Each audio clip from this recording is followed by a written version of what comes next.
Good afternoon, ladies and gentlemen. Welcome to Cato Institute.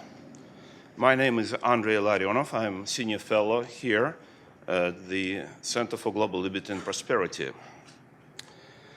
When several months ago we have started preparation to this event, we were hoping to have almost purely academic discussion on the situation in Ukraine 4 years since the beginning of the Revolution of Dignity in November 2013. But the development of the last several weeks, and especially the yesterday's and today's night events, have corrected slightly our plans. As we all know, yesterday's night unprecedented storm by hundreds of commanders of the security service of Ukraine, of the private apartment of one of our speakers today, the former president of the Republic of Georgia, and the former governor of Odessa region, the leader of movement of New Forces, Mikhail Saakashvili, and attempt of the Ukrainian authorities to arrest him, and it has been publicly admitted yesterday by the Office of the Prosecutor General of Ukraine, without any indictment, any summons, any document from law enforcement bodies, has shocked Ukrainian society and the world alike, and sparked seems to be like a genuine political crisis in Ukraine. Even more unprecedented became immediate mass mobilization of tens of thousands of Ukrainian citizens who, after more than 4 hours battle with police forces, have freed Mikhail Saakashvili. Therefore, our intention largely remains the same, is to try to understand what has really happened in Ukraine in the last 4 years, why it has happened, what achievements have been made and what mistakes have been made within Ukraine and by Ukrainian allies in the West. What can and should West do now? First of all, we probably need to devote some time to understand the nature of the current crisis. We have probably no better person to learn about it than Mikhail Saakashvili himself, former president of Georgia, former governor of Odessa region, leader of movement of New Forces. We are looking for a Skype connection with Kyiv right now. He is at Maidan, just has delivered a speech, and I am asking our technical team to see whether we have a connection with Kyiv right now.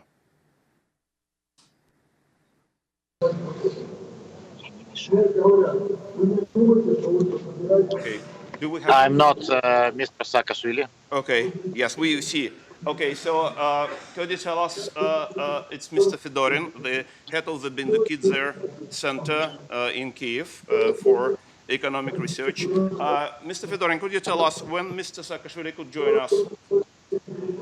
He's still delivering his speech.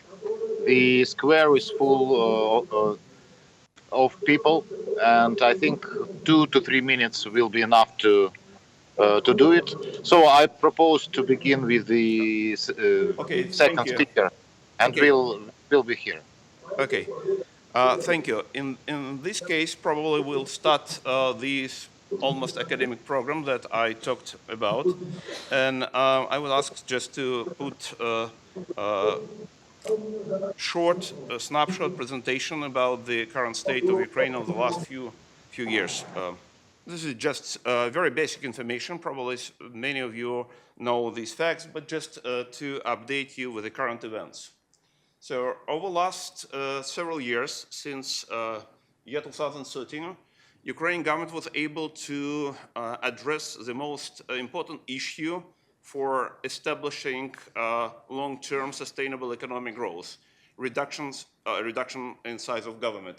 As you can see, it has achieved some progress by year 2016, but in year 2017, size of government started to grow. And according to the last plans of the Ukrainian government and the IMF, this indicator should grow to year 2020, and by that year it would probably reach almost the same level as Ukraine had before the revolution. which makes very unstable, if ever possible, sustainable economic growth. On the other side, the Ukrainian government was incredibly successful, if it's possible to say, in increasing government debt. As you can see, in year 2017, it was slightly more than 11% of GDP. As of November year 2017, it reached 86% of GDP, which for the country of such level of economic development makes it almost impossible to continue any sustainable economic growth. What is especially striking that very often observers are talking about the very serious impact of the war that is waged by Russia against Ukraine in east of the country and the heavy burden of military expenditure of Ukraine. The real data do not support this claim. As you can see, the overall defense expenditure of Ukraine was slightly more than 2% of GDP in the last 2 years and falling. At the same time, the debt service is more than 2 times higher than the current defense expenditure. So it is rather hard to explain the current economic situation and current economic problems, financial problems, rising debt of Ukraine by defense expenditures. One of the issues that has attracted a lot of attention in Ukraine and among observers of Ukrainian events is the situation in the banking sector. As you can see here, in year 2011, Ukraine occupied the 3rd position from the bottom in the indicator of number of commercial banks for 100,000 of population. Only Indonesia and Turkey had low numbers. It was extremely low level of financial debts. Number of commercial bank branches per 100 adults put Ukraine in the bottom position in the world. Nevertheless, National Bank of Ukraine started the process of further reduction of number of commercial banks. As you can see, it reduced number of banks by half.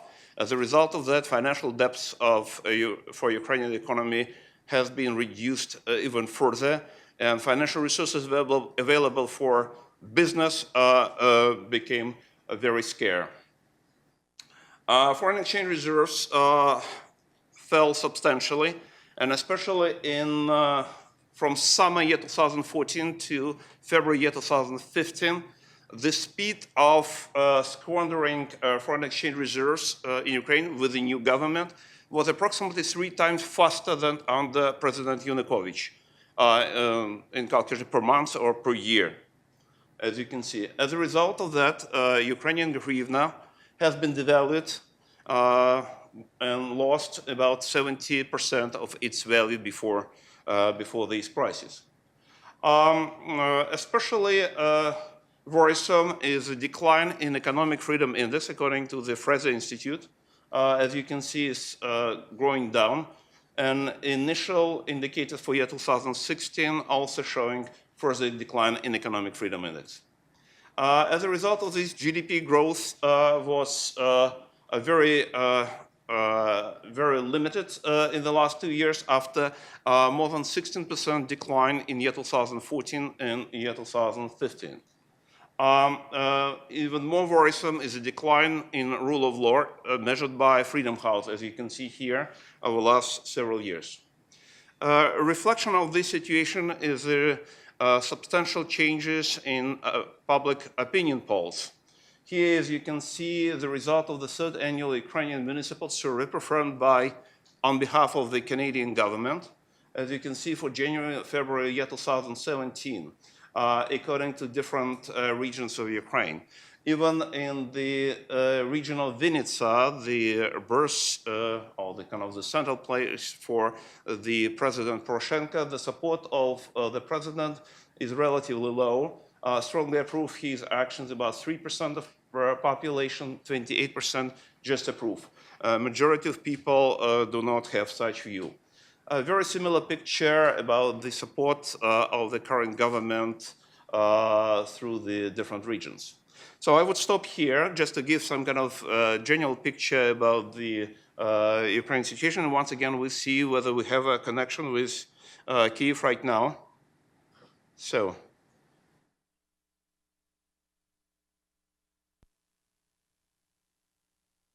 All right, looks like we're still waiting for Mr. Saakashvili to join us. So in this case, I would invite to the podium our two speakers, two distinguished speakers, Katerin Smagly and Sergei Nasenko. All right, Mr. Fedorin, so just could you tell us? I think it's a matter of a minute or two. All right, okay, thank you. Okay. Mrs. Smagly, Mr. Nasenko, could you please join me here at the panel?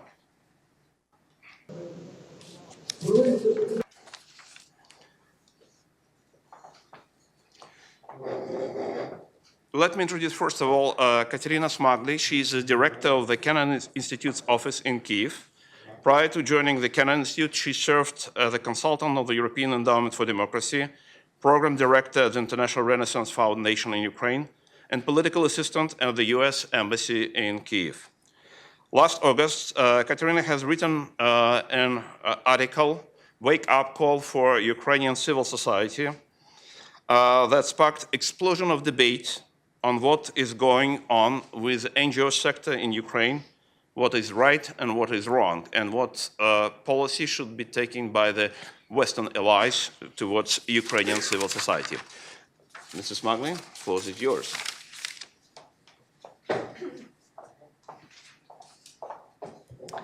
Good afternoon. Thank you very much, Dr. Larionov and the Kata Institute for hosting today's Ukraine event. It is a real honor to be here and to discuss the intriguing and intellectually puzzling process of Ukraine's democratic transformations, which is always vibrant and certainly never boring. At the beginning, let me say that I see the Euromaidan revolution as the most promising event of the European continent over the last decade.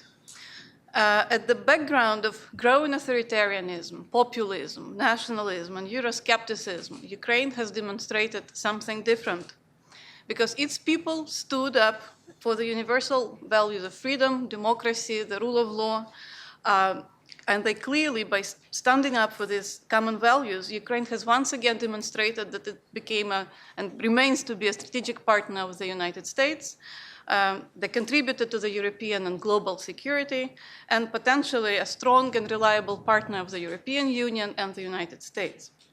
And thus, to answer the key question of our today's debate, I would say that yes, Ukraine is on the right course because its geopolitical choice has been safeguarded, and that no matter what, Ukrainians will be able to stand up to their rights again, as they did so many times in the past. However, the wake-up call is indeed needed, and not just for Ukraine's political elites, for the failure to deliver on the anti-corruption reform, but also for Ukraine's civil society leaders and the international community. Because too much is at stake at the moment. 4 years after the Revolution of Dignity, the new Ukraine remains out of reach. Experts warn that a counter-revolution is on the rise and that Ukraine may now slide back to authoritarianism and lose the democratic gains that had been attained at such a high price. The president and the government had a historical chance to write a new chapter of Ukraine's history, the chapter void of corruption scandals and politically motivated charges against their opponents. The people of Ukraine had very high expectations of their leaders, as they, the leaders, were propelled to government literally on the backbones of Ukraine's civil society protesters.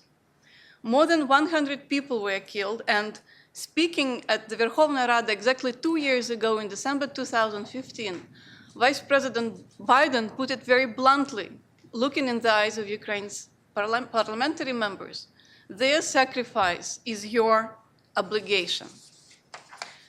To make some fair statements about Ukraine's reform, we have to acknowledge that indeed some reforms had a very good start at the beginning, despite the illegal annexation of Crimea, the war in the east, and Ukraine's plummeting economy. Ukraine did achieve several breakthroughs.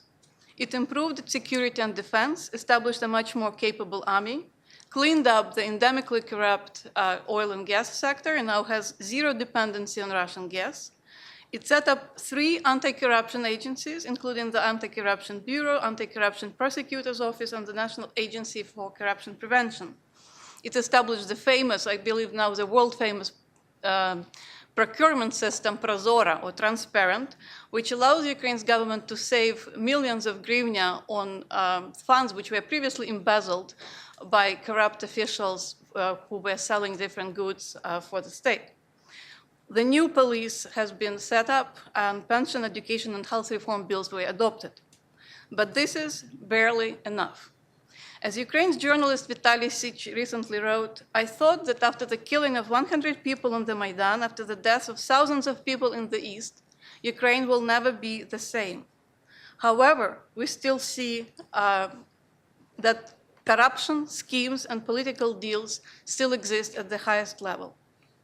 For the last 3 years, President Poroshenko has been working very hard on establishing his power vertical to preserve his grip on power. Although Ukraine is de jure a parliamentary presidential republic, de facto we have the presidential system in place. Poroshenko controls the security services, the army, diplomacy, the prosecutor's office, with at least 22 reformers forced out of the cabinet of ministers in 2016, the president now controls the majority of the cabinet of ministers members. He also exercises considerable control over the Central Election Commission and the judiciary. Ukraine's unreformed SBU, or security services, appears to be out of control and used by the authorities to advance their political and business goals.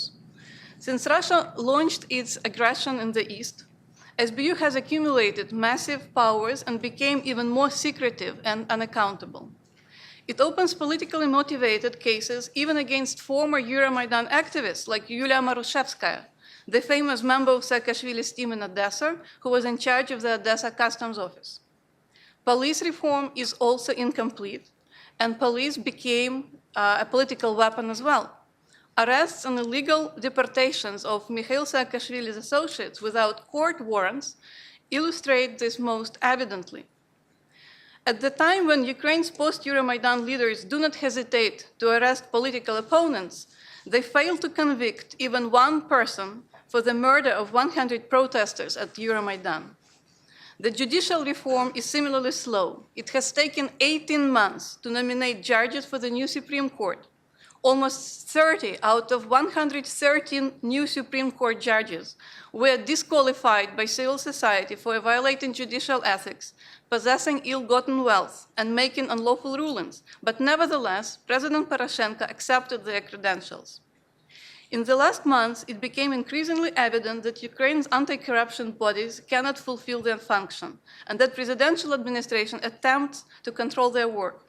Just today, Yegor Sobolev, the famous Euromaidan activist, was stripped of his powers as chairman of the Rada Committee for Anti-Corruption, and 2 members of the pro-presidential coalition have tabled a resolution which would allow them to dismiss NABU chairman without an audit, and probably place somebody very loyal to the president to control this institution. So we witness attempts to diminish NABU's powers and subordinate it to the Office of the Prosecutor General and thus to the President. The effectiveness of new anti-corruption bodies is also limited in the absence of independent court system. Poroshenko has not yet submitted the law on the anti-corruption court, although he has received recommendation from the Venice Commission, and publicly ridiculed the very concept and idea of the anti-corruption court on multiple occasions. In short, the authorities appear to be imitating the fight against corruption, and instead they go after anti-corruption agencies and anti-corruption activists. As long as this continues, the corrupt officials can rest safe. At this background, it doesn't come up as a surprise that de-oligarchization has not taken place. Instead of demonopolizing certain sectors of Ukraine's economy, the government builds friendships with some oligarchs, selectively goes after the other, and allows its loyalists to create new monopolies. The attacks on civil societies have increased. According to the Ukrainian Union of Journalists, at least in the last 11 months, there had been 85 instances of physical assaults on journalists. No progress has been made on high-profile cases like the killing of journalist Pavel Sheremet. The authorities are drawing clear red lines for civil society organizations that work in the area of anti-corruption. And the state-controlled media discredit civil society leaders and the very idea of peaceful protests. As a result, Ukraine's leaders lose support both domestically and internationally.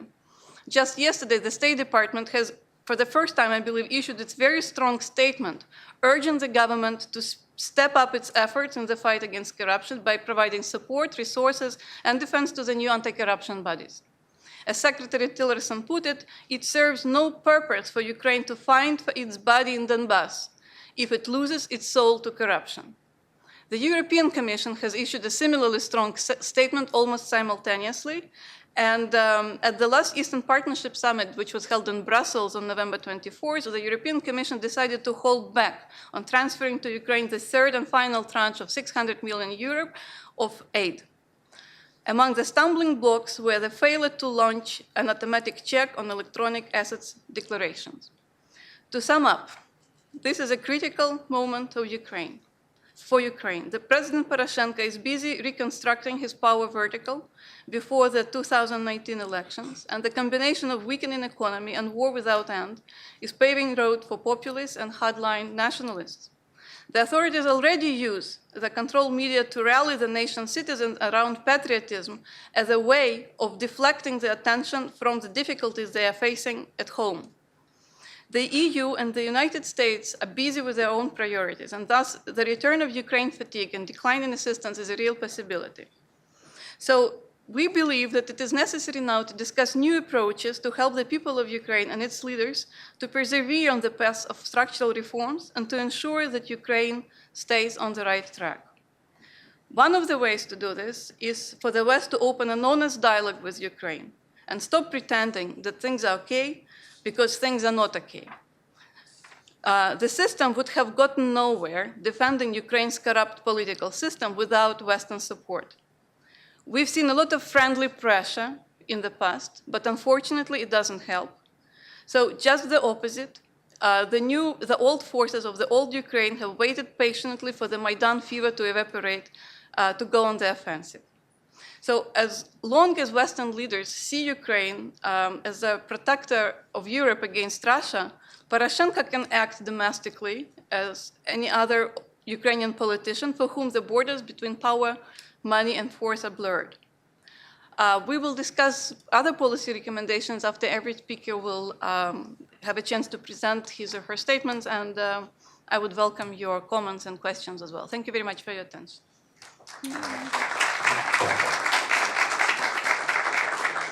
Thank you, Mrs. Smagli. So can we check whether we have, okay, looks like we have a connection with Kyiv.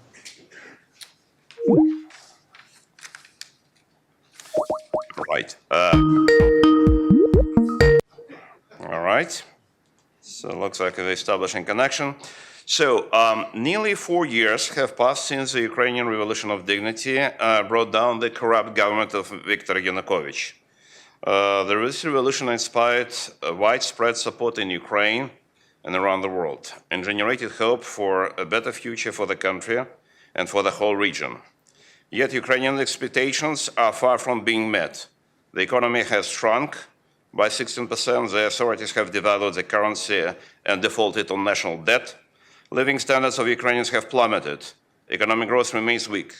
What is the most important, that levels of corruption and political and civil liberties have hardly changed. Good evening, Mr. President.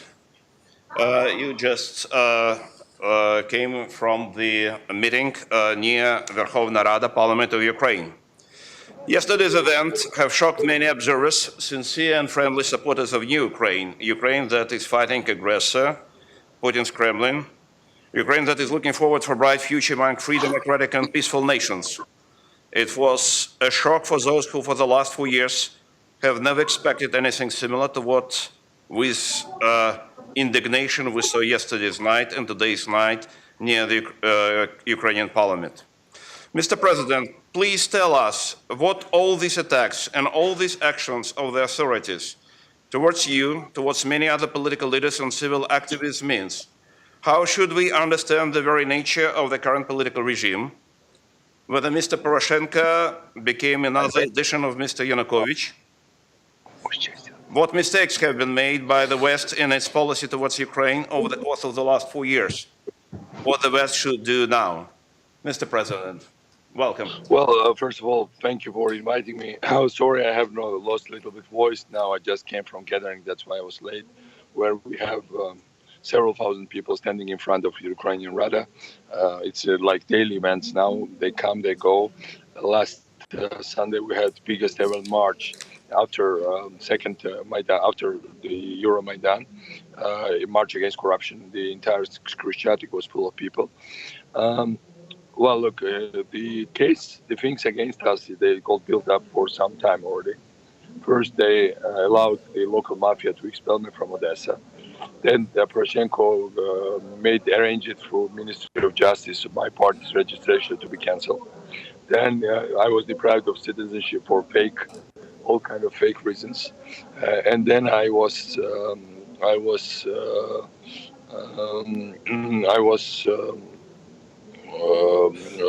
thrown out from the country actually as a result. Then they tried to prevent me from coming back through absolutely illegal means, through blocking the trains and on the Polish territory, through announcing that all the border pass points are mine. And now they, on false pretenses, they tried to arrest me yesterday. In fact, they tried to arrest me without arrest warrant, without my lawyer being present, without submitting any formal document, which is a root violation of Ukrainian law. So that's all I can say.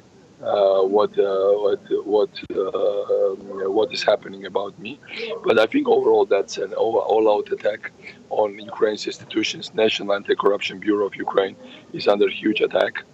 We have huge problems with independent members of parliament that are being harassed.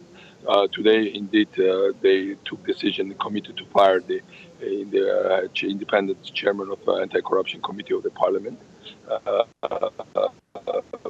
Yegor Sobotov. You obviously have anti-corruption activists under attack. You have all kind of things happening, all kind of ugly things. Well, that doesn't help Ukraine. That doesn't help Ukraine's image in the world. I think that weakens Ukraine. That makes Ukraine's adversary, Russia, stronger. That's all I can say as a starting point. What are your questions? All right. Thank you, Mr. President. Just speaking to us, even with the problems with your voice. I cannot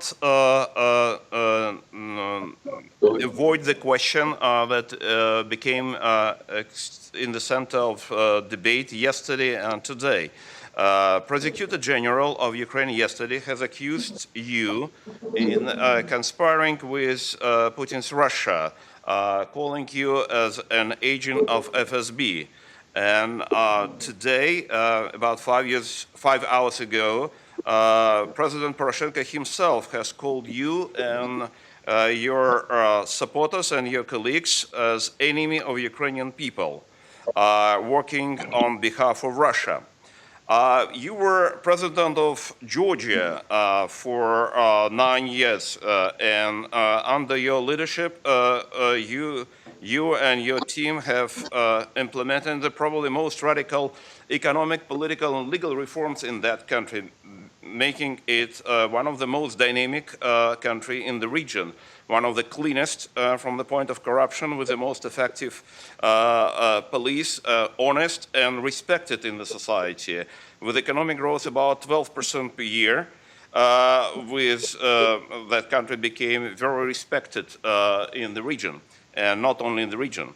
You moved to Ukraine and became governor of the Odessa region, where you have started program of fighting corruption, closing the border with the Russian enclave in Moldova, Transnistria, building highway to the member of the European Union, Romania, and so on. Now, several weeks ago, you have proposed a new plan for, if I'm not mistaken, for 70 days, what to do in Ukraine. So should we understand that it's all secret FSB plans for Georgia and Ukraine to make them very effective, dynamic, prosperous countries, allies of the European and international civilized community. Could you tell us a little bit more about the secret FSB plan that they think that you are implementing in Ukraine? Well, of course, joke of the situation is that this ridiculous baloney about me being FSB agent. The the ridiculousness of the situation is that they are trying to use the term enemies of the people, enemies of Ukraine, and that's very sad because Poroshenko is trying to play on the terms that should not have been used in Ukraine, in modern Ukraine, in Ukraine that aspires to be European, because that's how we see it in that's not how we saw it. I think the main difference that should happen between Ukraine and Russia is that the system of and two different systems of government, two different systems of thinking, two different systems of how you achieve your success. And from that standpoint, it doesn't help Ukraine. I think it's very important to understand that we are in a situation where the only way how Ukraine can win this competition is not through all-out military attack, because it simply cannot match Russian capabilities.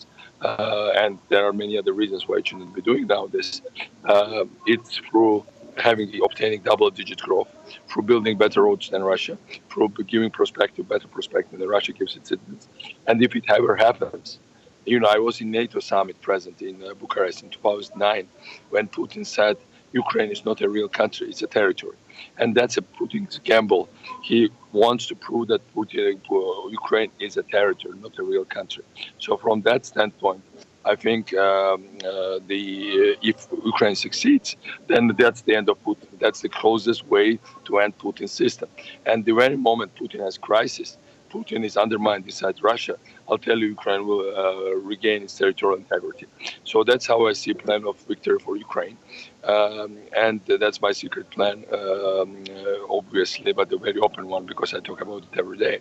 Ukraine, right now, Ukraine has growth of less than 2%. If it grows with this same pace, it will only regain the level last year of Yanukovych in 2032. Which is, of course, 15 years from now. Now, that's not an option for Ukraine. Ukraine cannot afford to grow double-digit. Ukraine should grow cannot afford to grow 2%. It needs to grow double-digit. In order to grow double-digit, it needs to end corruption. In order to end corruption, it needs to get rid of political class. And the way to do it legally is through National Anti-Corruption Bureau, which is right now blocked by Poroshenko personally. It is through bolstering the younger reformist groups, and it's through also votes in parliament, street pressure, because without street pressure, they are not going to act. That's for me, that's evident. So that's why we support all the new groups, but also we want to pressure them to adopt law on anti-corruption court, law on impeachment, law on the lifting of immunity of MPs, and new election law. Having said all that, right now Poroshenko's group is on all-out attack. They attack me, they attack Sobol, they attack Nabu, they attack and beat up anti-corruption activists in the regions, and it's frankly starts to look more and more like very unsavory neighboring practices, except from the fact that Ukraine is not Russia. I think Ukraine has amazing credentials of not being Russia. It's a freedom-loving people. It's a people that's very self-organized at their those moments. These are people who always make forcing themselves to reject any authoritarian trends. It's a people that has this free spirit of Cossacks, including and the Austro-Hungarian tradition of statehood, and Magdeburg law of self-governing cities. So it has all the credentials that Russia doesn't have. On the other hand, Ukraine's oligarchs live exactly like people in Russian oligarchs. They formally are at war, but Poroshenko is paying 1 billion rubles into 1 billion hryvnia into the budget of Russia only last year through his businesses in Russia. We have Medvedchuk here, who is close friend of Poroshenko and his business partner, who also have close friend of Putin. So, there we are at war with Russia. Russia is enemy right now. Putin's Russia is enemy of Ukraine. But on the other hand, Ukraine's elite is so much like Russian elites. It's amazing. But if Ukraine has to go to the West, and is going to the West, it has to go for middle class, not for oligarchs. But so far, middle class has been voting with their own, movements. They've been going to the West without Ukraine. They've been just emigrating to Poland and other countries, Canada, etc. And that's not helped. Ukraine's population was 53 million when I voted for its independence as a student in Kiev in 1991, and maximum level of population right now is 35. If it continues the same way, maximum number of Ukrainians in 15 years from now will be 25 million people. Well, that's very small number for this country, and most of them will be retired people. So we are dealing with demographic catastrophe, and the only way to reverse all of this and to stop further disintegration of Ukraine is to have fast growth, fast development, fast reforms, and that's going to solve also the issue with Russia. Thank you, Mr. President. Do you have time for a couple of questions from the audience? Okay, thank you. Okay, we have those who would like to ask Mr. President a question. Please, first of all, raise your hand, identify yourself, and pose a question as a question. Okay?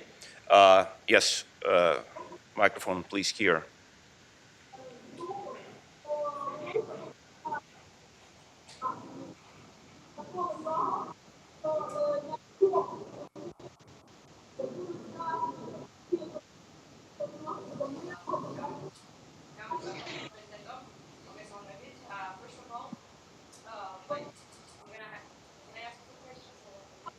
Sure. Please ask first question.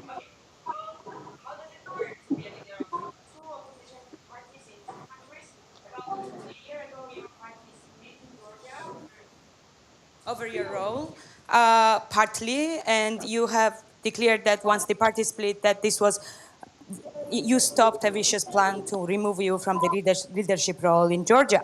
Meanwhile, you are fighting for the opposition in Ukraine. How can you reconcile being leaders of the two parties in two countries? Well, I'm not pretending at all to be the leader of party in Georgia. I'm an honorary chairman there, but I assure you, I don't even intervene into strategic decisions. This is still the main opposition party in Georgia. I can predict that any next elections, I can make bet that they will win it, and it will be their win. I'm not pretending to be their leader. Of course, I'm the loudest voice of opposition here in Ukraine, and that's fact of life. Well, in Ukraine as well, I don't think I'll ever become president. I said I'm ready to become prime minister if it's necessary. I'm willing to assume this responsibility. I'm obviously a Ukrainian politician, active Ukrainian politician right now. Even if Poroshenko does, they'll call me enemy of Ukraine nation and deprived me of passport, of my passport. But here you hear them maybe noises from the street. Here we have like 6,000 or 7,000 people standing outside my tent and rallying. So if not, I'm not an Ukrainian politician. What are these people doing here? What these thousands of people that took me out from policemen yesterday, how they gathered so fast from center of Kiev? That really means that I'm an Ukrainian politician. And I have my vision for future visions of Ukraine. Of course, I link those two. I don't think without successful Ukraine, Georgia can be long-term successful. I have my own benefit in mind for Georgia when I fight for Ukraine. All right, thank you. Other questions? Oh, yes, please, Mike here. I have a question about the allegation against you. Yesterday, the General Prosecutor Office laid out a very serious allegation. So I would like you to clarify or say it's true or not true what you were accused of. Thank you. Well, they accused me of some connection with certain Kurchenko. I don't know who Kurchenko is. I've never met him. I mean, I've heard that he exists, but I've never met him. I don't know him. I've not spoken to him. And this is typically, look, when they deprived me of my nationality, they falsified my signature. 2 years ago, Minister of Interior of Ukraine put my head on a video on somebody else's body and put video we standing with Russian oligarch somewhere in Odessa. And then, like 2 days later, they had to recognize that it was fake. So I'm quite used to it, and I don't think anybody in the world would ever take it seriously. Certainly in Ukraine, people don't take it seriously. All right. Any other questions?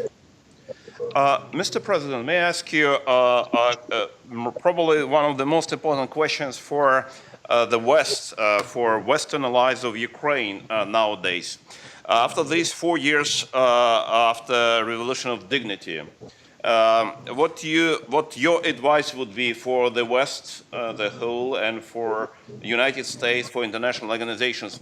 What have been made not in the right way? What should be corrected? And which way the West should work with Ukraine now and in future? What's your advice for the West? Look, the West has almost has given up on Ukraine. What I hear from my Western friends is what the story Ukrainian oligarchs want to put inside Ukraine and to plant the story. The story is, no matter what happens, Ukraine is lost. Ukraine will always be run by oligarchs. Ukrainian nation is not capable of building a modern functioning state. In the sense we understand it, and we should just play on difference of different oligarchs and keep strike a right balance between them. Well, this is a very wrong story, but I've heard it from very respectable friends in Washington, in Brussels, all around the place, in Poland, and not give up on Ukrainian people. Ukrainian people are not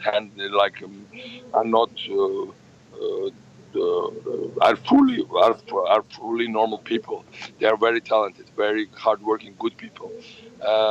And also, we should remember that many millions of Ukrainians have moved to other countries in recent years, and they can compare. They already know how the modern economy functions. So I have to tell you that the main task right now is not to give up on Ukraine, not to buy into this story that Ukraine is to be run by oligarchs. The West can easily kill corruption of Ukrainian oligarchs. The West can block their bank accounts. Well, look, lots of people in present Ukraine leadership that are attacking NABU and blocking investigations. They have their bank accounts in America or in Europe. I don't have any bank accounts in America and Europe, but they have. So the fact is that because they have these accounts, they are vulnerable. They cannot run to Russia anymore, and they cannot fly to the West when they are no longer presidents or prime ministers in the other positions. So use it, push them. You can push them much more efficiently. But people say, well, what's the use of pushing them? The next ones will be the same. It's not true. New generation is coming. It has been formed by Second Maidan in a large extent. There are young members of parliament like I.M. Leshchenko, Sveta Zalishchuk, lots of people like deputy heads of administrations, local deputy ministers that have got taste of power. They wanted to do reforms. Reforms that have not really worked, but they want to come back for more. And these are the allies of the West, real mental allies, not the oligarchs. Oligarchs internally are allies of the Russians, that's for sure. Mr. President, thank you very much for joining us in this very important and very timely session. We wish you all the best, you and all Ukrainian people, in building a peaceful, democratic country and bright future. Well, right now, first of all, Andrei, thank you for everything you are doing. Also, I have to tell you, you have lots of fans in Ukraine. People keep quoting me your quotations all the time. Second, I have to say that I'm lucky I'm in your air, because right now I would be sitting in some SBU cellar somewhere in center of Kiev if people had not freed me. So actually you are risking by taking an irregular into your Kato conference because I'm legally a fugitive right now. And third one, I have to say that when you wish to ask peaceful continuation, peaceful is the key word. We want peace here. We want peaceful democratic transition.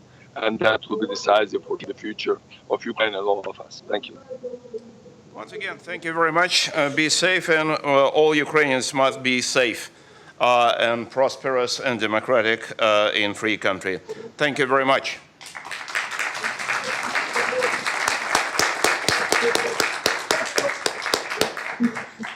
Right. We shall continue with our program, and I would invite Sergei Nasenko, Ukrainian businessman, the founder of the Analytical Center and Civil Political Movement Rozvitok, which means development. Please have your floor. Thank you. Thank you. Hello, everybody, and thank you, Andrei and Cato Institute, for giving me this opportunity to speak to you and address U.S. community about the Ukraine. We have been discussing extensively what to say those days, and as you see, we just get so many news, and that's why we changed a lot our program. So we prepared the presentation with the figures, which you will probably see, and also address that, and you will see how much was lost during those years, those recent years, from the economical standpoint in Ukraine, and how much we declined, and how much poverty we have now. But the question is, we kind of having lots of events, historical Maidans, and after those Maidans, we kind of came to the same point. I mean, same sort of issues like corruption, like poverty, like absence of economical growth. And the question is why? Why it's happening in this way? Why this like rich and potentially great country is so poor and so in disaster? And the answer to this question could be that the system has been changed since 1991 when we restored our independence. And that's the key point.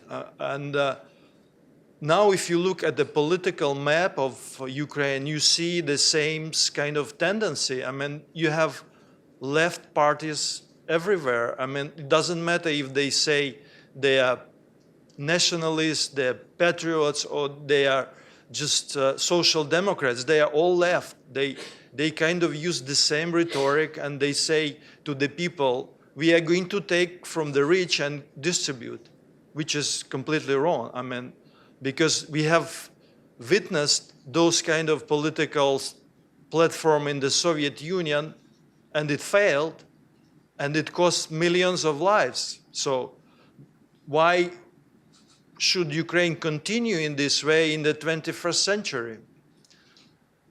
Coming back to history, we all admit that Ukrainians have a strong will to freedom and personal liberty.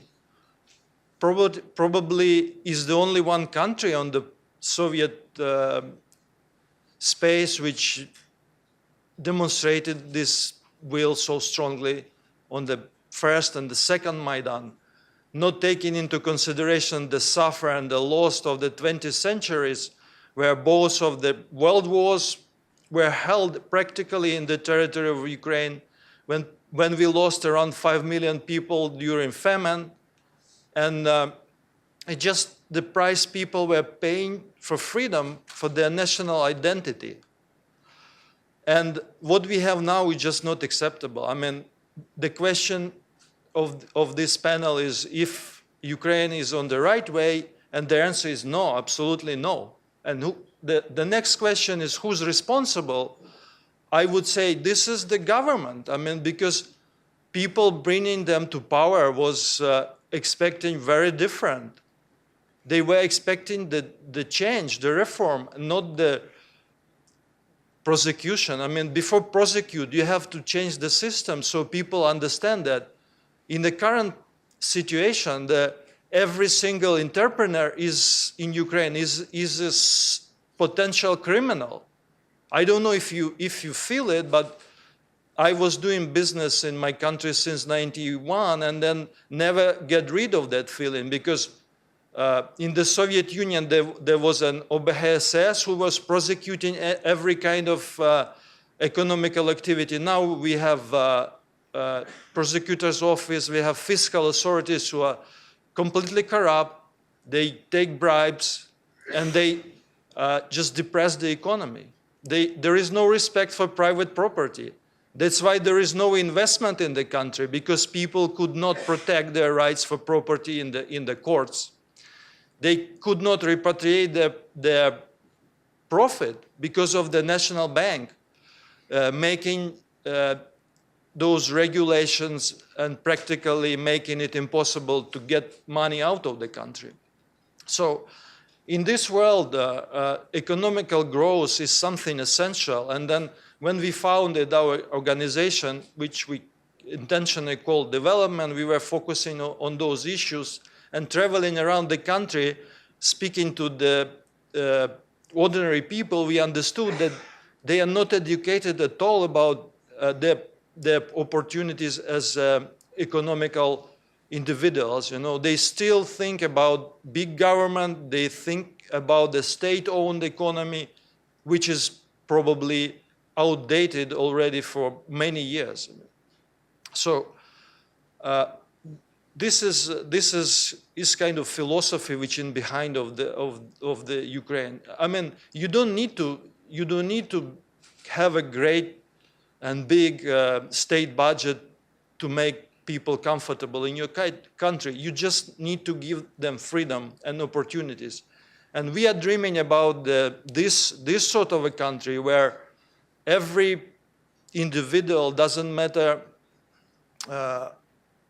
Ukrainians, Georgians, Armenians, Russians, British, French, they will feel comfortable. They will be comfortable to do business. They will be comfortable to live, to brought up children, and to be proud to be Ukrainian citizens. That's the essential point. Let's take several examples, like from the economical standpoint. I mean, Andrei mentioned the currency exchange, and this is completely right, and this is completely linked to IMF program which we have in Ukraine, because IMF is doing their work on the accounting basis and not taking into consideration the necessity to stimulate economical growth. I mean, and it appeared that nobody in the country was able to protect the sovereignty of Ukraine and to protect Ukrainian banks. We lost just around 87 banks for the last 3 years, and means we lost national capital. And moreover, we lost like 700 billion hryvnias in those banks. 700 million hryvnias is, for the old exchange rate, is almost $100 million. I mean, we don't need any kind of external financing if we learn how to be hosts in our own house. I mean, that's the problem. I mean, and the NBU, is the National Bank of Ukraine, is supposed to be an independent organization, but is nowadays it completely depends on the president. I mean, that's obvious. You know, for the moment, the National Bank governor is on vacation and long-term vacation, and no other governor is appointed in the time when the country is so poor and so in need of investments and strong politics in the financial sector. This is one thing. Then the other topic we are now discussing is that about the lethal weapon to protect Ukraine. Yes, it's important. I mean, it's important when you are at war. But look, who's gonna be in charge of that weapons? I mean, Oboronprom, everybody knows, is a monster. Is a corrupt monster which is just not transparent. I mean, how we can rely and get those weapons in this current system? I mean, this is a stress to everybody, and the community will be after complaining that at the end of the day that weapons ended to be sold to somebody. I mean, why don't to IGIL or ISIS? I mean, that's a big thing. I mean, and the other example is natural gas and Naftogaz, and we have been promised many times. And I'm from my business standpoint, I'm an investment banker. So we were trying to help the government many times to finance the the subway construction in Kiev and also trying to help them to reform Naftogaz. But at the end of the day, this is not transparent how they even choose the advisors. I mean, the example of Naftogaz is just there. I mean, Rothschild and the Rothschild were acting through their Moscow office. I mean, they were speaking with Yanukovych about splitting the Naftogaz, and now the same people they are speaking with the current government how they will split Naftogaz, and this is not transparent at all. We don't know anything about who's gonna be in charge of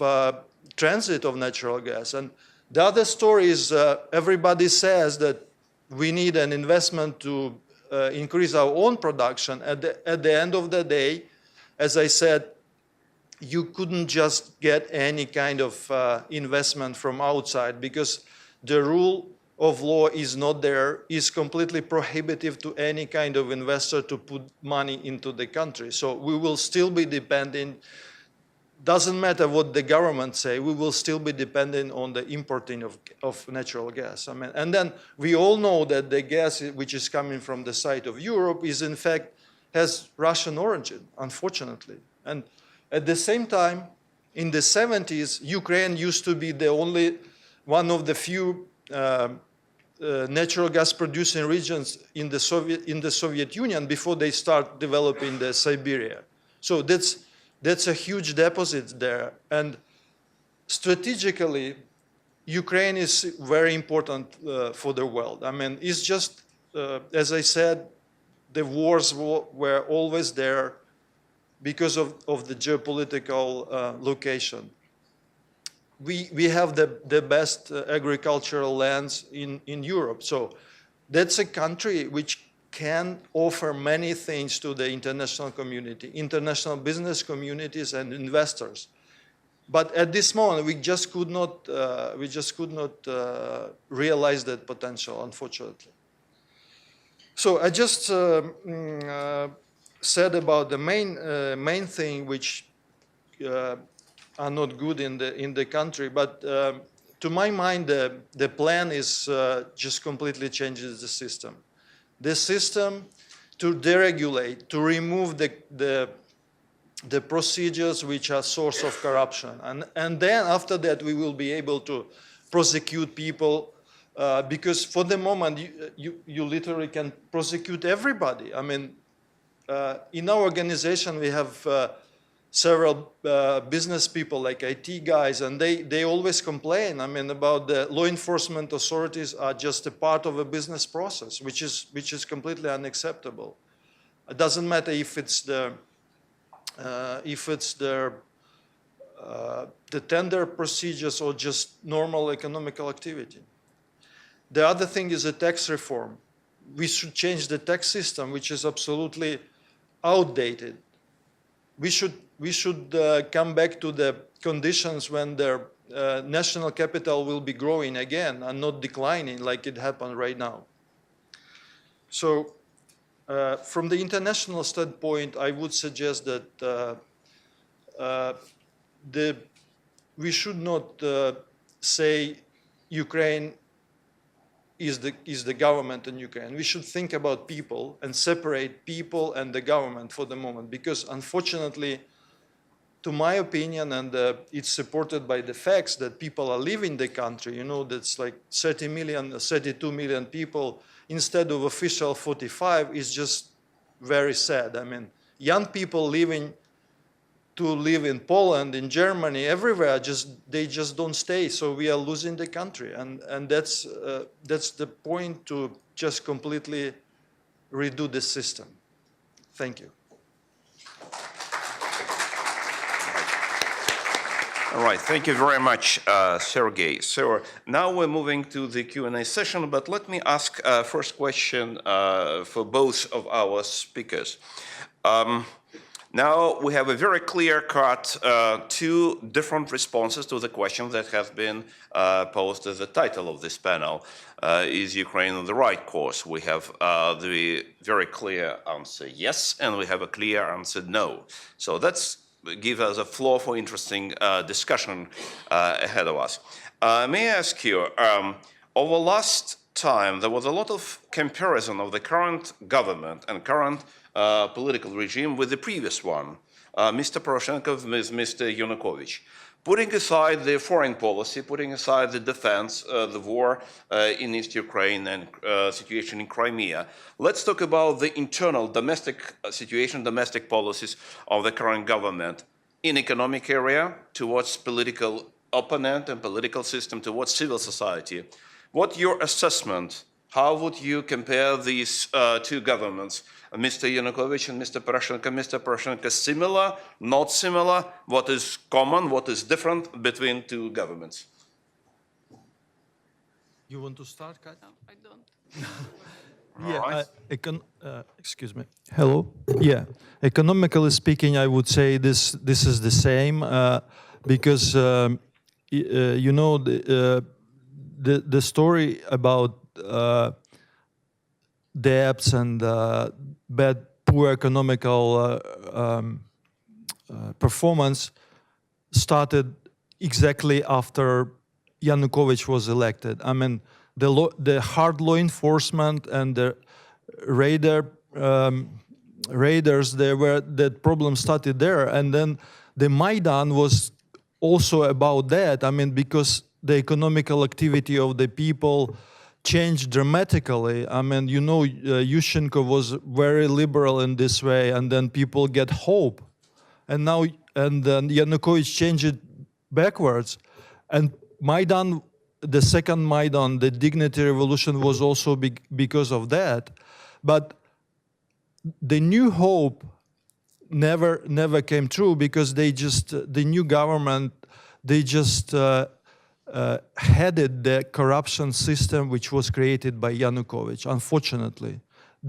All the verticals, they call it verticals, I mean, the system of bribery from the regional level, bureaucrats to the top, they just didn't change anything and still working. I mean, ask the people who are dealing with the tax authorities. They're still there. I mean, you have to pay. You have to pay bribes to be allowed to work, which is nonsense. All right. Thank you. Well, in my opinion, I think that it is simply improper to compare the presidents, and I would. Can you speak up? Yes. Can you hear me? Is Yes, it working? So, in my opinion, it is improper to compare the two presidents, and I believe that instead of comparing the personalities, we should simply say that change is never easy, and that the system has to be changed itself. You know, let me give you an example. Vice President Biden made multiple visits to Ukraine and pressed President Poroshenko to replace Prosecutor General Shokin, who we all believed was extremely corrupt and who did nothing to clean up the Prosecutor's General office and to clean up the business operations in Ukraine. Now we have the new and many people believed progressive Prosecutor General, Yuri Lutsenko, who was himself imprisoned by the previous regime. You know, he was a political prisoner in Yanukovych's era. Nevertheless, his office now repeats the same practices which existed years before. And I believe that the reform process in Ukraine has hit a considerable roadblock, and this is the prosecutor's office. Ukraine and all post-Soviet countries, they have inherited from the Soviet Union and even from the Russian Empire this tradition of a very strong prosecutor's general office, which is simply used, it was used by Peter the Great, by the sovereign, you know, as eyes and ears of the Tsar. In the Soviet regime, it was again the system that prosecuted people for politically motivated charges. And it is now again used by all presidents who identify themselves with the state. You know, by the way, in all post-Soviet constitutions, you have this notion of держава, you know, of the state. It's very difficult to explain what the state is all about, but the leaders, as soon as they become state leaders, they think that the state is them. So the constitutional reform is necessary to diminish the powers of the Prosecutor's General Office and to strip the president, whoever he will be, Yanukovych, Poroshenko, Yushchenko, Kuchma, of the possibility to use this as a mechanism for politically motivated persecution of his opponents. The Prosecutor's General Office should be narrowed down and become a very impartial and independent institution under the Ministry of Justice. But please avoid comparisons of personalities. I believe that President Poroshenko faces challenges, international challenges and domestic challenges, which are simply unprecedented. And these challenges has never been faced by his predecessor, which enjoyed, I believe, a pretty comfortable life with President on the eastern border. You know, President Putin was his probably best friend and was more or less tolerated by the European and American friends.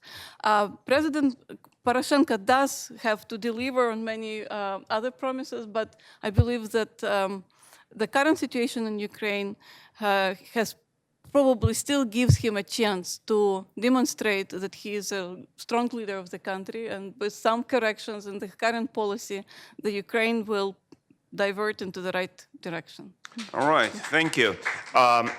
As certainly every opinion is some kind of respected. Nevertheless, it's rather hard to avoid comparison between not only institutions but between people. When I was in Ukraine, 9 of 10 Ukrainians told me different levels of comparison between exactly Mr. Poroshenko and Yanukovych in a very personal way that I would not repeat here. So that is why. Okay, we're moving to the Q&A session here from the audience. Once again, I would remind you, please identify yourself, and after that, pose your question. Okay, the gentleman over there, please. Oleg Merkulov, I'm from media group Vesti from Riga, Latvia. So there is a big difference. Please tell whom you address your question. To both, and actually I'd like also, if I know you're a moderator, but maybe you can also I think tell it's better your to thoughts ask on our the issue. speakers. They came from Ukraine and they know the situation better than anybody else. Okay, so, well, we'll see whoever will want to take this question. So there is one big difference between Latvia and Ukraine. So Latvia is a member of European Union, Ukraine so far is not, right? But there is also one big similarity between Latvia and Ukraine. And governments of both countries right now have plans to close down Russian language schools. In Latvia, the program is being implemented by the Ministry of Education as we speak. And it was the reason. Articulate your question, please. Yes, the question is, how wise do you think is to try to implement such a program in Ukraine in the current situation? Because in Latvia, it already draws protests. Okay, thank you. So, Well, I have heard nothing about Ukraine's government plans to close Russian language schools, and I have just simply to verify this information to be able to give you a kind of correct answer, proper answer to your question. all right, thanks. Here, microphone. Hello, my name is Yana Roginska. I'm Ukrainian, but I'm living in Washington, D.C. now. I'm a Cato intern currently. I want to thank you for such summary of, like, perfectly you did the problems what Ukrainians facing now. But in terms of the solutions, what I've heard from You're posing your question. both speakers. So the solutions that you proposed, from deregulation reforms to the constitutional reform, but this seems to be like a long-term perspective. What solution would you propose now, short-term solutions? Should there be impeachment or no impeachment to the president? Should we have the elections or no elections? Like, what short-term, what should we do, like, in short-term perspective right now? I want to start there with that. We have to separate the war and the government, because some sort of a lot of manipulation about that, and that's the base for answering. I mean, and my answer is that it's just very weird that the coalition itself has the support of less than 10% of the voters. I mean, so in any other country it would lead to an election. I mean, so that's political representation is an important mechanism of the democratic society. So we need to think about that. I mean, that we just could not continue in this way, because the country just may be not surviving until the next cycle. Okay. Well, for me, the short-term solution is for the civil society activists and those promising Euromaidan political parties, which had been established shortly before the Euromaidan revolution and immediately afterwards, is to roll up their sleeves and to do their work in establishing strong and real political parties in Ukraine. Probably you've heard that on the eve of the next presidential elections, which are scheduled for, March 2019, we already kind of try to prematurely fill the niche of the new leader and by presenting Slavko Vakarchuk, the famous Ukrainian rock singer, as a potential candidate to fill this niche. Why I believe it is prematurely? Because it is not yet clear whether Vakarchuk is himself ready to nominate himself for the presidency, and secondly, because Vakarchuk simply doesn't have any political force that stands behind him. Ukraine doesn't have real political parties. It has all sorts of blocs, unions, funded by the oligarchs. These are all virtual parties with very murky political agenda. And to establish closer links between civil society and the people of Ukraine, civil society has to work with volunteers and political parties to mobilize real support for the political agenda. Euromaidan activists who are members of, I don't know, Democratic Alliance, Sila Людей, and other political forces, they still have almost 1 year and a half. Yes, they should support and continue the anti-corruption efforts. Yes, they should continue revealing all sorts of misdeeds which are currently done by the authorities. But nevertheless, they should diversify their activities. You know, they should meet with the people to explain their political agenda, to clearly demonstrate what kind of a political, economic, cultural, social, and humanitarian reforms they can offer. Because we, as I wrote in my paper, know very well what they stand against. They stand against corruption, but they do not provide too much detail in between. You know, what will you do if one day you will become in charge of Ukraine? What would be your reform effort in education? How you see Ukraine's culture developing?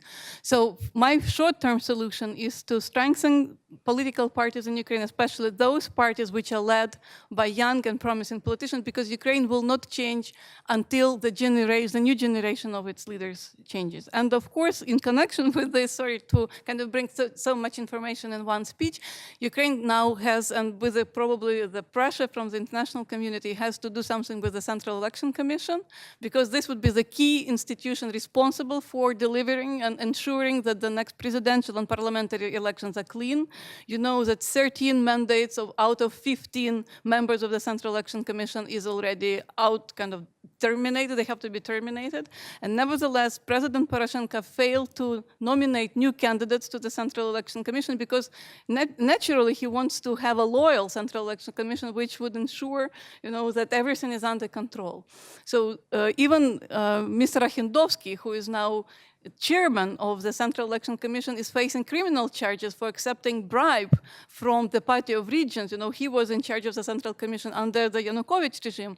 Isn't it illogical, that we have a guy who is under criminal investigation still in charge of the Central Election Commission? It means that the authorities are simply keeping him on the hook, probably, and kind of manipulating and exerting pressure on him if necessary. So the political process, and just focus on the reform agenda, just focus on the next cycle, real cycle. We don't have to impeach the president now. We don't need premature elections. Let's Ukraine do its homework, and within the time frame that is still available for Ukraine's leaders to develop sound programs and to demonstrate in the next cycle of elections, which I would believe would be fair for everyone, to fight for the voters with their strong programs. May I ask you just a very short answer? President impeachment, not now. It's clearly from your point of view. What about Prosecutor General and the head of the Security Service of Ukraine?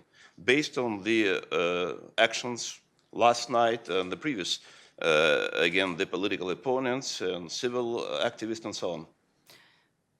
What is your attitude?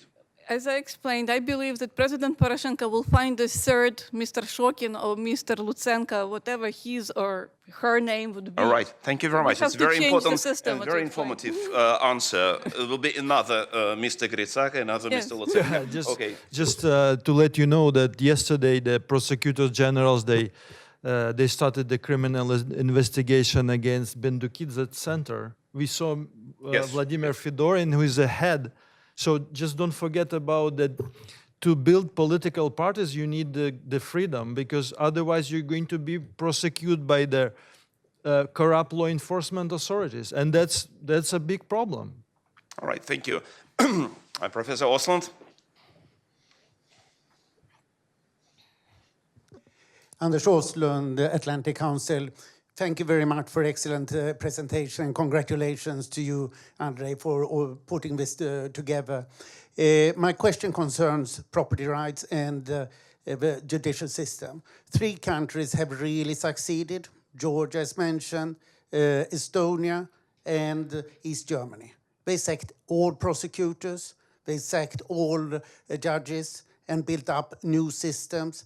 And shouldn't that be done, as with NABU, new system, and outside international judges who put it up? Isn't this the way to go? And these are the key institutions, as Andrei mentioned: Prosecutor's Office and SBU, and also don't forget the judges. These 3 institutions, sufficiently few people so they can all be moved aside, and there are sufficiently many who can take their jobs and be competent. But you need to have an outside force, as with the appointment of Sitnik for NABU. Isn't this the way to go?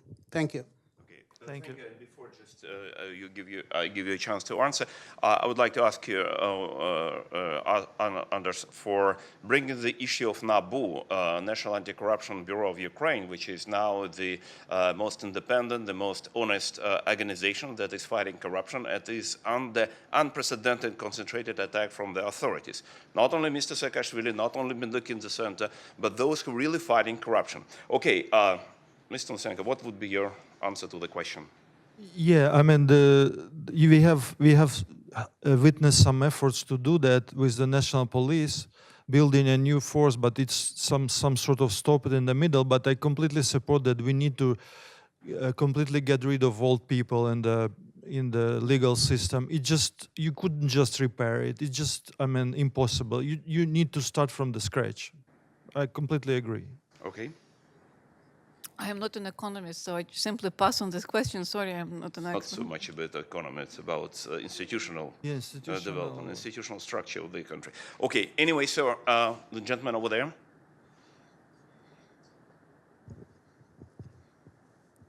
Hello, welcome to DC. Andrei, thanks for moderating. So my question, I'm Mykola Vorobyov, research fellow at Johns Hopkins University. I have like 2 short questions. So the first is about, and Andrei, to you too. So I expect that you can answer also. The first is about what do you expect about this current uprising? Because here in DC we hear different message about Saakashvili and about his yesterday detentions, about his connection allegedly with Kurchenko and so forth. So what do you expect? It's going to be another revolution? It's going to be just another pressure or early elections? And how you expect the United States to maybe intervene in this case? So what do you expect from the United States at this moment on its policy towards Ukraine? Thank you very much. All right. Well, I think the United States just recently, yesterday, has issued a statement and urged all participants of this process, both the protesters and the government, to ensure that all of this is resolved in a peaceful manner. And I don't think that the United States government will make any other public statements to go any further, because this would be considered an interference into Ukraine's domestic political process. And as long as politically charged, politically motivated persecution of Saakashvili's supporters stop, as soon as Ukraine's migration service stopped arresting and kind of deporting his supporters from the country, I believe that the pressure, international pressure on the Ukrainian government will be diminished in this case. But the protest will probably continue until the Rada convenes again and votes on other demands which had been publicly put on the floor by the protesters. So far, I believe that only one demand had been discussed in the Rada, and this is the new law on the election to get rid of the single mandate constituencies and to ensure that Ukraine will hold its next election under the pure proportional system with open party lists. All right. Yeah, I just wanted to add that I mean, this is obvious that those days, like when the media space is just monopolized in Ukraine and law enforcement is not in a good shape. I mean, we could not just say is it true or not true. We just can say the system is sick and have to be completely destroyed again. I mean, it just to give you an example, like when your house is just 100 years old and never been really repaired, you have a hole in the roof, and instead of changing the roof, you just paint the wall. I mean, that was exactly going on in Ukraine for 26 years. I mean, and the example of the Baltic countries seems to be good because I remember I was crossing the border of Lithuania from Belarus in 1993. There was a visa, there was a strong police control on the border. I mean, they managed to separate from the old system very quickly, and that was the key success. I mean, I'm not saying we need to separate from the world, but we need to be proud of being Ukrainians. I mean, doesn't matter what happened. I mean, that's the interest of Ukraine have to be the first, and then the rest is just we choose what is the best for us. European Union, the union with Singapore, or the union with Antarctica. I mean, that's the secondary question. I mean, the elite have to be responsible for what's going on, and then the shame, I call it the shame, what is going on now in Kiev, is the shame because the elite have to find a compromise. I mean, they have to find a compromise and sacrifice their personal interest, and that's the key. I mean, the rest is just secondary. Thank you.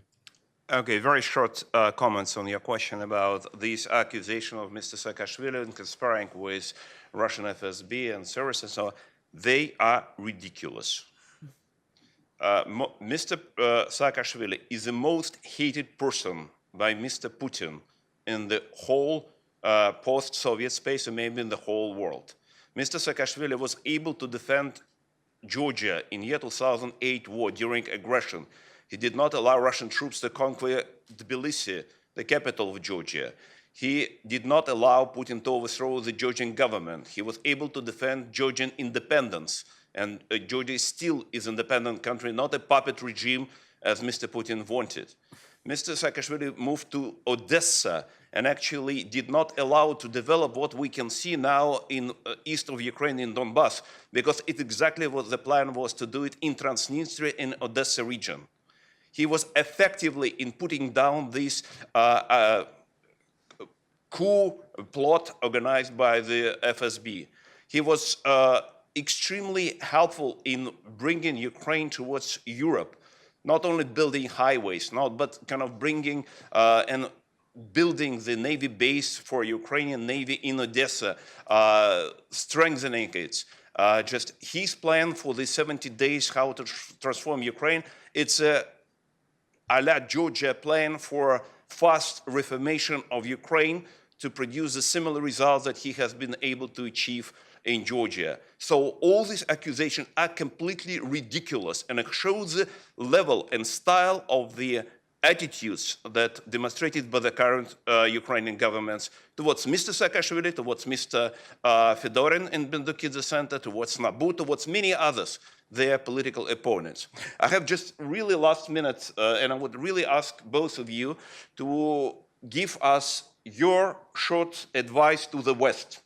What do you think West should do now in this very difficult situation for Ukraine, with aggression from outside, with the continuing corruption, with this rising authoritarian regime in Ukraine? What would be the right policy of the West, of the friends of Ukraine around the world towards Ukraine? Let me, I mean, shortly speaking, my appeal is that just separate the government of Ukraine and Ukrainian people. I mean, if you think helping Ukrainian people, that's good, but don't help that government, because that government is not for Ukraine. Well, this is a very broad question. My immediate reaction would be, as I said in my 10-minute introduction, to start speaking the truth and have a mature dialogue with the Ukrainian authorities and kind of have a checkpoint, what went well, what went wrong, and to link all financial and economic assistance which Ukraine currently receives from the European Union and from the United States only to Ukraine's success with regard to the anti-corruption reform. Probably some of you in this audience have heard about the so-called Marshall Plan, or now it's called the European Plan for Ukraine, which is strongly lobbied by Ukraine's Lithuanian friends. It is an idea of the former Prime Minister Kubilius, and now it's discussed now in the European Union. I personally believe that with all the very positive intentions that Europeans now have put inside of this idea of the Marshall Plan of Ukraine, providing a lot of economic assistance to the current government, I believe that before the next presidential elections, it would be a wrong idea because it would create an uneven political playing level field and can be used by the current authorities to demonstrate once again that they have achieved tremendous progress with Ukraine's economic, political, and anti-corruption reforms. And secondly, by putting the financial, what I call cart, in front of the horse, you make the horse lazy and you don't let the horse really drive the cart, and that's what the Ukrainian government is supposed to do. Ukrainian government has to lead, not to be led. And that is what we currently lack. So the West, as I said, has to be open and sincere, but also make sure that all further financial assistance that Ukraine receives has linked to very tangible and concrete specific results on Ukraine's economic and anti-corruption fronts. All right. Thank you very much. Ladies and gentlemen, I'm really sorry, but we need to finish because our time is up.